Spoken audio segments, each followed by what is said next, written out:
Arsenal would win the Premier League this season, and I would also add they would win the Champions League. Welcome to X's and O's, where we talk everything X and O's, from football to basketball and sports in general. On the show today, I would love to explain my stance as to why I think Arsenal and Mikel Arteta are primed to not just win the Champions League, but also win the league and even go on to dominate the world of football for the next 3 or 4 years. Now, for people who are not Arsenal fans, this might sound a prediction too heavy. This might sound too prophetic a word for somebody to say. First, this is an Arsenal team that has bottled the league in the last 3 seasons consecutively. This is an Arsenal team that do not have, air quotes, winners and champions. This is an Arsenal team in a league that has City, Liverpool and Chelsea, and some might even throw in a certain Bournemouth or Tottenham Hotspur if you are being overly generous. But for people who think that Arsenal cannot win the league, let me explain to you why I think Arsenal, the Arsenal, under Mikel Arteta, the team you like to call the Arsenal Bottling Company, can win the league. First here is Arsenal's offense. I'm sure that's not the first thing you wanted me to talk about, but let's look at Arsenal's offense. Let's look at how this Arsenal's offense has evolved from the days of Pierre-Emerick Aubameyang to Victor Gyokores and Bukayo Saka. Now, when Mikel Arteta took over Arsenal was a good team. Not a great team under Unai Emery in 2019, but a good team. They had superstars like Mesut Ozil, Pierre-Emerick Aubameyang, and the likes. And for many people, that was a good side. But with Mikel Arteta's arrival at Arsenal, having left Manchester City with Pep Guardiola, he had to do a few things. One of the things he had to do was to let go of the old guards, the Ozils, the Aubameyangs of this world, and the Sanchezes. The decision did not exactly go well with many Arsenal fans, especially how he handled the exits. For Aubameyang, for example, they had a row in the dressing room, which led Aubameyang to leave Arsenal and go to Barcelona. From then on, went to Chelsea before going to Saudi, then returning to France. So it's not the kind of story that you want. But Mikel has always been the man that prided himself in control. Having learned under the likes of Pep Guardiola and was coached by Arsene Wenger, there was a thing that was very consistent with both managers. They love control. The level of control, of course, between Wenger and Pep Guardiola differs, but with Mikel, he was cut from the old cloth of coaching. If you want to get anything done, you have to control the dressing room. And Arteta did not think the old guards gave him enough power to control the dressing room. And so he changed things and brought in a new set of attack. The attack has gone through different evolutions, but from all of the evolutions, one thing remained consistent: Bukayo Saka. Mikel Arteta did not give Bukayo Saka his first bite at professional football, but he was the manager that trusted him the most. Of course, he has worked with him the most, and the one that changed him from being a defender to a winger, and sometimes at some point even being a midfielder. Over the years, Saka has evolved from that exciting teenager that could play in all positions to lurking the right wing berth for Arsenal and the Three Lions. There's also something that has evolved over time with Mikel Arteta, is his need for a striker that can play with the ball. The example that comes to mind easily is Gabriel Jesus. He brought Gabriel Jesus from Manchester City for the sole reason of him playing with the ball. Over the years, however, I think that idea has changed, given how the EPL has evolved from a style some 3-4 years ago to what it is now, but also given the demands of international football and professional football, you needed a player who can score. You need a player rather who can score.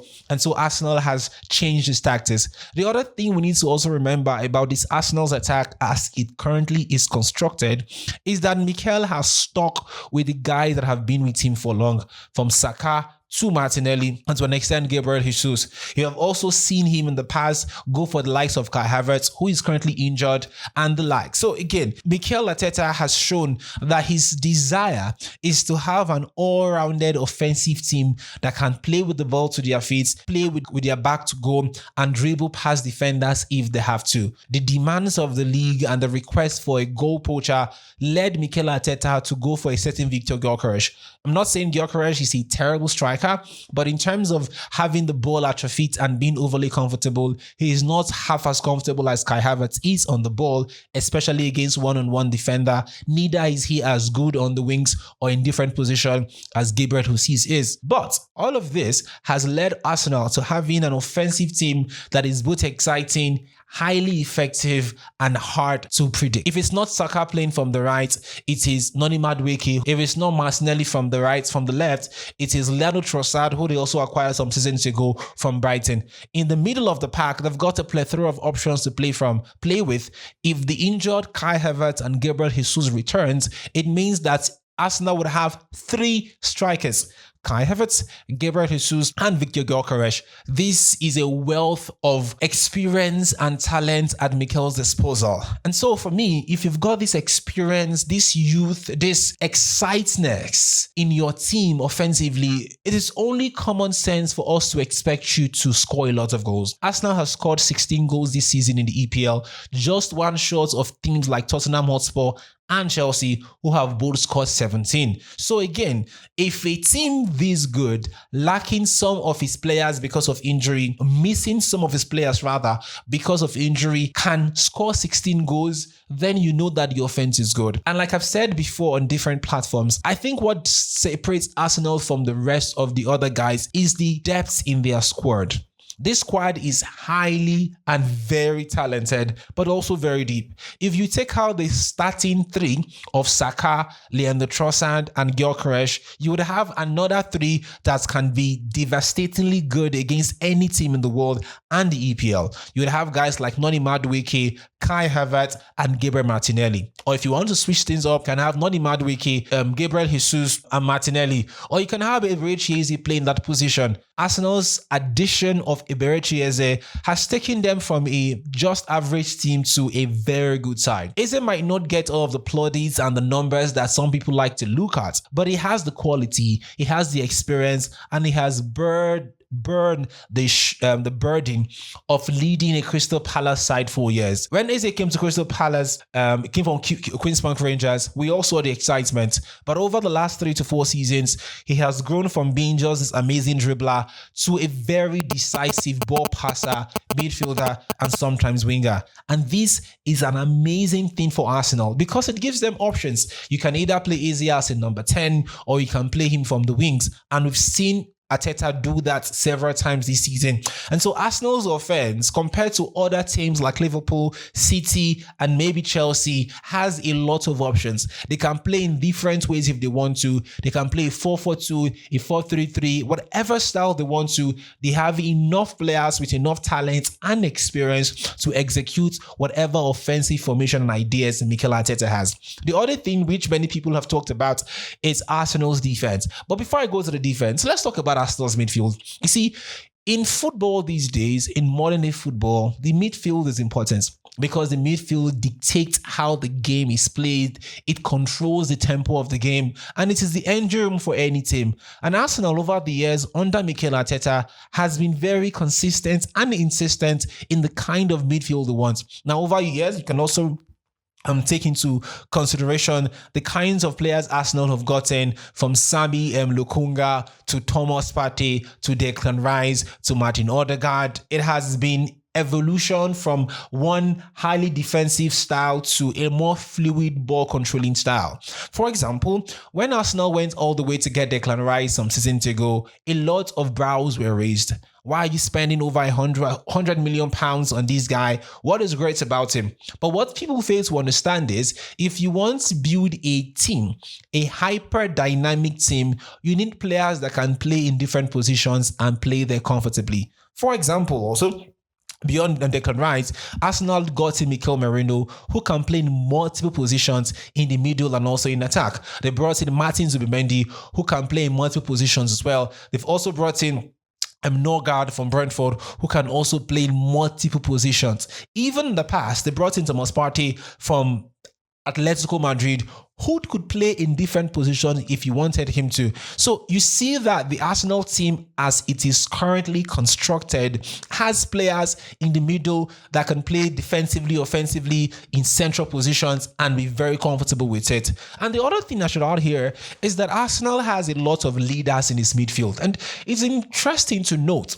that when you look at the most successful teams in footballing history, club-wise, they had midfielders that were not just stalwarts, but also leaders in their own right. Take a look at the Barcelona under Pep Guardiola in 2012 era, where they had Sergio Busquets, Xavi and Andres Iniesta. leaders in their right. Take a look at Real Madrid under Zidane or Carlo Ancelotti in his first stint. They had Casemiro, Luka Modric, Xabi Alonso, amazing team. Or take a look at Chelsea under former manager Jose Mourinho. They had guys like Frank Lampard in the team, Mikel Obi, ACN, guys and Michael Ballack, guys that could single-handedly take the reins of leadership when push came to shove. And this Arsenal team has leaders in abundance. Now, when you compare this Arsenal team and its leaders to what teams like Liverpool and City has, you begin to understand why Arsenal's midfield is the best in England. For example, for Manchester City, Tijani Reinders, exciting player. I wouldn't say he's the leader you want him to be. Nico Gonzalez, good player, not the leader you want him to be. Look at the offensive game as well. Phil Foden, amazing players. He could be a leader as well. But you also juxtapose that with what Arsenal has, and you've got leaders scattered across board. Zubimendi was a leader at Real Sociedad before he came to Arsenal. Declan Rice was the captain of West Ham before he came to Arsenal. Odegaard was the captain, was John just captain of the side, was a major player for the under 15s and one of the greatest talents. Some mentioned at 15 when he went to Real Madrid. You've also got guys like Eberechi Eze, who was leading that Crystal Palace team offensively. And you see that this team has leaders across board. And it's important because the leaders would be able to control and make critical decisions in difficult moments without the coach's interference. The leaders know how to handle pressure, manage it, and thrive under pressure. It is something that we often do not talk about, but it's important. And then let's talk about Arsenal's defense. Arsenal's defense is beautiful. I've always been a fan of Mikel Arteta's defensive setup, even though sometimes in the previous seasons we have seen flaws in that defensive setup, no thanks to injury. But over the years, Arteta has found a way to solve those injury problems by getting the kind of players he needs. He went to Valencia to get Christian Mosquera, then also went to Leverkusen to get Hincapia, two amazing dude and young defenders. You also have seen Mikel Arteta build his defensive team with the solidity of a diamond. Yes, the defensive setup allows them to play somewhat excitingly, but he has stuck with his philosophy. My defense would have to be strong for me to have a chance at winning. I often say it, the number one thing you have to do if you want to win a championship or if you want to win league titles or Champions League is to have a good defense. Has there been teams in the past who had not so great defense and won the leagues? Yes, they have been. But if you look at the history books in the last decade, the best defensive teams are usually the teams that go on to win the league. And it is simple. The less goals you concede, the more energy you conserve. The less goals you concede, the more confident you are going forward. The less goals you concede, the more your chances of winning a game because you're not coming from behind. And for Arsenal this season, it has been a defensive masterclass. Only 3 goals conceded in the league, none in the Champions League. And what else can you ask for? Some are even asking if Arsenal's defense can match the Chelsea's defense of 2005, I think, under Jose Mourinho, where they conceded only 15 goals throughout 38 games in the league. I think this Arsenal team can. Yes, they've considered 3, but when you look at the teams they considered those goals against, it was against the best teams in the league. Well, some of the best teams. They considered 1 against Newcastle, 1 against Chelsea, and 1 against Liverpool. And in the other 6 games, they have not conceded. In 5 competitions back-to-back, Arsenal has not conceded. And let me also add here, in the last 8 games, the expected goal against Arsenal is 0.33. The teams against Arsenal in the last 5 games, I think the last 3 games in the EPL have only taken 1 shot on target. Yes, in 3 games, 3 teams have only taken 1 shot on target. Shows you how compact this team is, shows you the defensive solidity that I wouldn't say outclasses what Chelsea had, but I think it's heads and shoulders above what any other team in the EPL has. For records also, this Arsenal's defense did not just happen. It happened over the course of the last 5, 6 years under Mikel Arteta. The two mainstay of this Arsenal defense in Gabriel Magalhaes and William Saliba did not just happen. I remember Saliba when he was brought in from Saint Etienne some seasons ago. He was deemed not good enough. He was sent on loan to Saint Etienne, then to OGC Nice, and then returned to Arsenal and became a stalwart. Same as Gabriel Magalhaes, not the best of players, but has evolved. I think this Arsenal's team, especially his defensive setup, has evolved from being unsure, being uncertain, to being very good. They've also added experience in the likes of Riccardo Calafiori, who they brought from Bologna some years ago. And dare I remind you that Calafiori was one of the best players, not just in Bologna, but in the Serie A some seasons ago when Bologna swept teams away and blew them out of the park to qualify for the Champions League. They've also brought in Juren Timber from Ajax some seasons ago, who was one of the best right backs, at least in Ajax and in the Eredivisie, before coming to Arsenal. Just to also add, before Juren Timber came to Arsenal, teams like Barcelona and Chelsea and even Man City asked for his services, but he chose Arsenal, thanks, of course, to the work of Mikel Arteta, former sporting director Edu. Now, what am I driving at? Arsenal's team is packed with quality in every position. And so I don't imagine an Arsenal side that goes 5 matches without winning. I don't imagine an Arsenal side that concedes 4 goals or 5 goals in a game.